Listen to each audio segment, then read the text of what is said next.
This is the Royals POSTCAST, your instant game reaction for the Kansas City Royals. Part of the Locked On Podcast Network, your team every day. Welcome in to the Royals POSTCAST here on the Locked On Podcast Network, your team every day. I'm your host, Chance Liebau, here to bring you reaction to every single Royals game the rest of the way, day or night, even here at 11 p.m. Central Time. I've got my sleepy time tea right here, ready to hit the bed here in about 15 minutes or so. But no matter what, West Coast, East Coast, day or night, we'll be here to give you postcast reactions. And if you appreciate this coverage, shoot me a follow on Twitter at Chance Liebau. If you can't make a show live, don't worry. These episodes will be uploaded for you to listen to on demand wherever you get your podcasts. Before we get started, if you're here in the live chat, remember to subscribe to the channel, turn on our notifications so that you get an alert whenever we go live. Thanks so much for joining the show. And if you're here live, flood the comments. Let us know your thoughts on the game. There's a chance I'll respond to your comments. I've been trying to be better at that. And, we already got a question here from Jamie. Who do you keep at the deadline? I think it's a great question, Jamie. And I've tried to preface those kind of questions, and I appreciate the comment, Jamie. Those kind of questions are great for Jack's mailbags. My postcasts are more so just for live reaction of the games as a whole, a little bit of long-term thoughts on it, maybe short-term thoughts, but my shows are pretty much just for reaction to the game. But Jamie, I know you're a Royals fan, and all of you are Royals fans. Jack does great content in his regularly scheduled Locked On Royals podcast. He has a mailbag Friday, every Friday. I know he always appreciates those questions. So those questions are great for Jack. And, maybe I'll be able to come back and answer that question, Jamie, if it's a pretty slow show. But, yeah, this was another dreadful offensive performance for the Royals. It felt like from that, I think it was the third inning. Yeah, third inning, they scored the run, took the lead. From that point on, it was the offense just never found any kind of rhythm. They didn't have very good ABs against George Kirby. And I understand the numbers for George Kirby don't pop yet this season. He had a 5.4 coming in, but he was injured. I didn't mind the Royals ABs. George Kirby's a really, really good pitcher. I mean, he is the closest thing, and this is maybe an exaggeration, but it's more so his walks and strikeout numbers. But there was a time last year when he was in like Greg Maddux territory. He doesn't walk anybody. He throws a bunch of strikes, and he throws hard. And that's two things the Royals have struggled with doing this season. I just don't know what to make of this performance offensively because they just didn't do much. George Kirby kind of carved him up with a really good slider. He had Bobby chasing a couple times. Jack Caglione had a couple, his at-bat. I think it was his second at-bat where he was ahead 3-0. Kirby comes back and paints a couple of really tough two-seamers right on the inner half of the plate. I mean, just running right off his hands into the zone. Two really tough pitches to hit, and you're drowning after that. And so the Royals offense, once again, in a lull. And that leads us into our first segment. Here's what you'll be talking about. This is what you'll be talking about.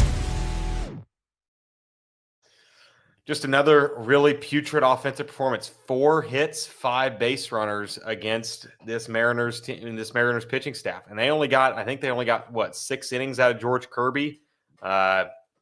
Really, really bad offensive performance. And really none of the ABs were that competitive.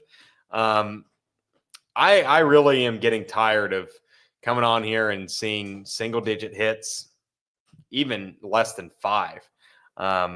We knew this was going to be a really tough series with the Mariners. I mean, you line up the guys that they're throwing this week, and I know they missed Luis Castillo, who's kind of their quote-unquote ace, but Brian Wu is legit, has a fastball that pops.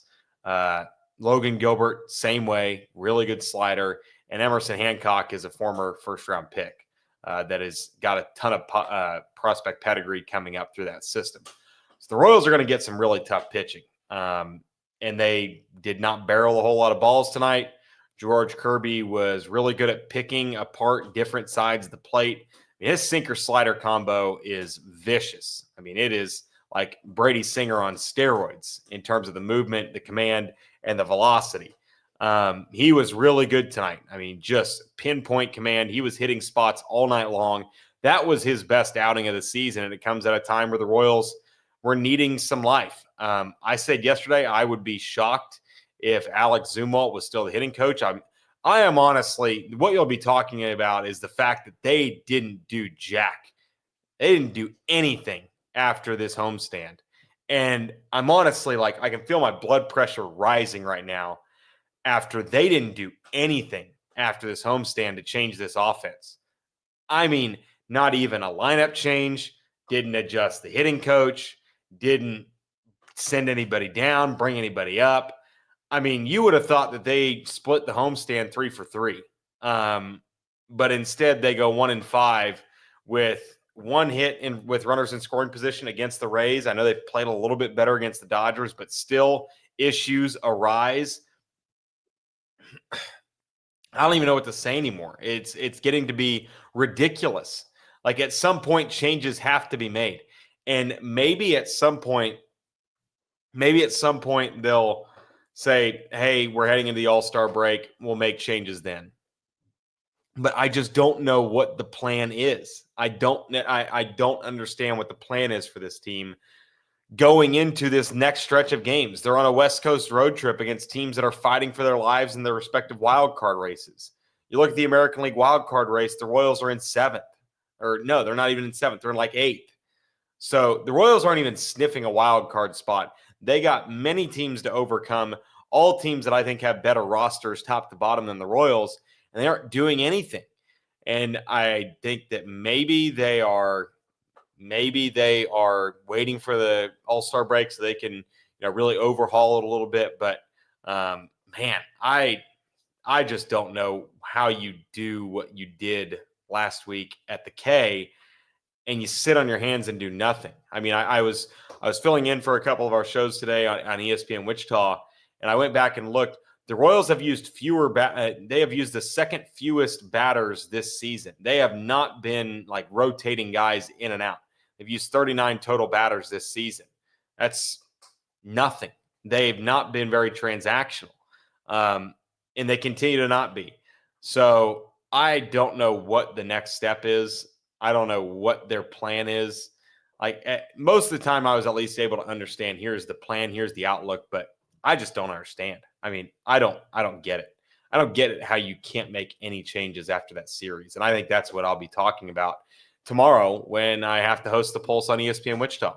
And Tony chiming in, I'm having a hard time buying any of these opposing pitchers having good games.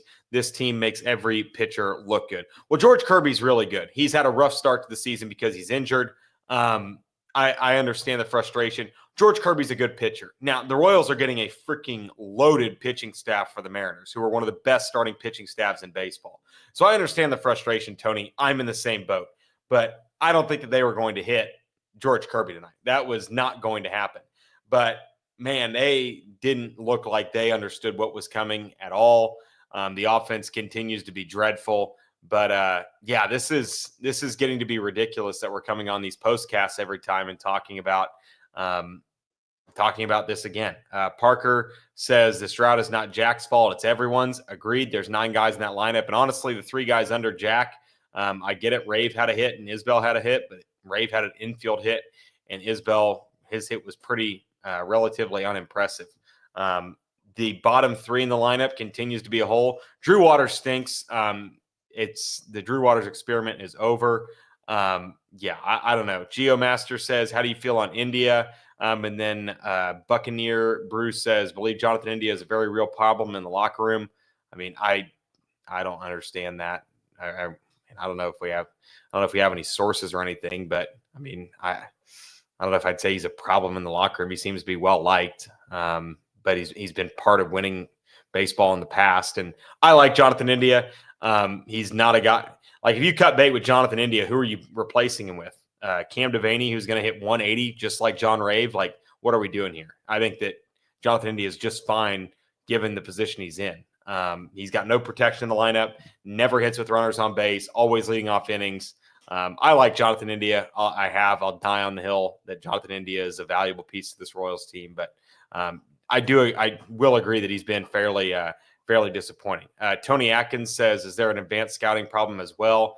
At some point, you can scout all you want, but it comes down to the hitters actually having to make plays. The hitters have to be good. You have to hit the ball that's pitched to you. I don't give a rat's behind how well your scouting is if you can't perform when the lights are the brightest, when the lights are actually on. So great question in the comments, guys. Keep them coming. Tonight and tomorrow will be pretty much all week. I will kind of lean on you guys for some comments because these are late nights for me where, I'm already hosting a show this week at my full-time job. So it's a little bit repetitive, but I appreciate you guys hopping in the comments and giving me something to talk about. But when we come back, we'll talk about the dreadful June that the Royals had, a June to forget, and maybe talk about what is coming up next for the Royals and what things that they can do to improve this team going forward. That's coming up next on the Royals Postcast on the Locked On Podcast Network. Summer sports are in full swing, and whether you're all about baseball under the lights, golf on the green, or high-stakes soccer action, FanDuel is the best way to make every game even more exciting. You're already following the action. Why not make it a little more thrilling? With FanDuel, you can get in on the game while your friends are getting sunburnt at the beach. I've been using FanDuel to track my favorite matchups, and the app keeps it fresh with new daily promotions and fun ways to bet. It's easy to use, fast to pay out, and makes even regular season games feel like must-watch events. And if you're new to FanDuel, new customers can bet $5 and get $150 in bonus bets if your first best bet wins. You can get for betting just $5, you can get $150 in bonus bets if your first bet wins. Open the FanDuel app today or visit FanDuel.com to get started. This June was really bad for the Royals. I believe they finished the month of June. I had it in my notes today. They finished the month of June. Obviously, they were really bad at home this month, 1-12 at home. Sorry, a little bit delayed here. The Royals finished June at 8-18. They played themselves out of a playoff spot.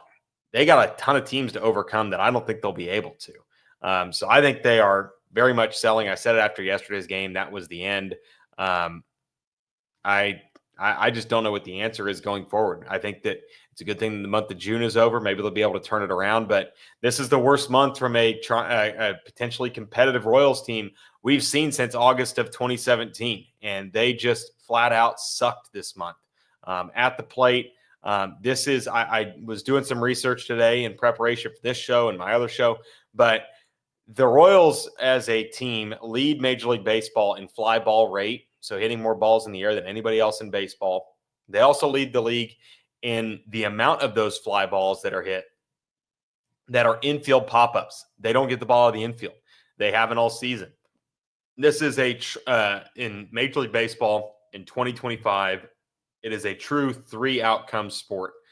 Walks, strikeouts, and home runs. The Royals are dead last in walks and home runs. You can't win baseball games doing that. You have to at least have a little bit of power. And I think we saw a little bit of pop today from the Royals. I mean, I understand it wasn't a great outing. George Kirby's really tough to hit. He's a ground ball guy. They didn't get any extra bases. But, man, I understand that it's frustrating because, I don't love talking about this and how bad they've been. I hope at some point they're able to turn it around.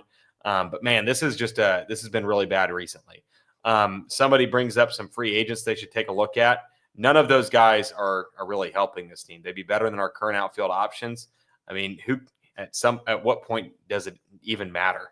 I mean, you might as well find out what Drew Waters is going to look like for next season, so you have an idea. Why would you waste a roster spot on any of those guys, really? I mean, I understand wanting to improve the roster, but let's just be honest. Let's be realistic about this team. They're not going to make a playoff spot this season. They're going to sell off pieces. They are going to look for 2026. And none of those guys that were listed are going to help in 2026.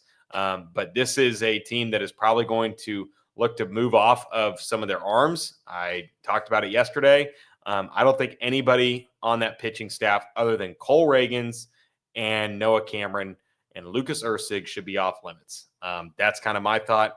Tony, I really appreciate it. Tony says, what do you know about Bijan Rademacher, the AAA hitting coach?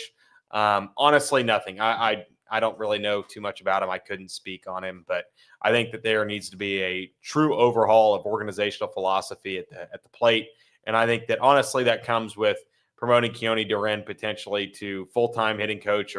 At this point, I don't even know what they need to do because they have so many cooks in the kitchen at the major league level. There's really not a point in firing anybody at this point. I get it. Alex Zumwalt is kind of the target that everybody has their sight on, but I think they just need to not wait, but there needs to be a full search for an organizational overhaul and hitting philosophy this offseason. And I don't think they're going to get that by, having Keone Duren be the interim hitting coach, and then he does so well or creates relationships with the guys that they're like, we'd like him to be the hitting coach next year. And then it's a vicious cycle all over again. So if there was a reason why they haven't fired Alex Zumwalt yet, it's that they don't want to waste time with an interim. They'd rather wait until the offseason and be able to potentially just restart, hit the reset button with the offensive philosophy as a coaching staff throughout the minor leagues, because it hasn't been great at any level. We've seen guys like Gavin Cross truly regress.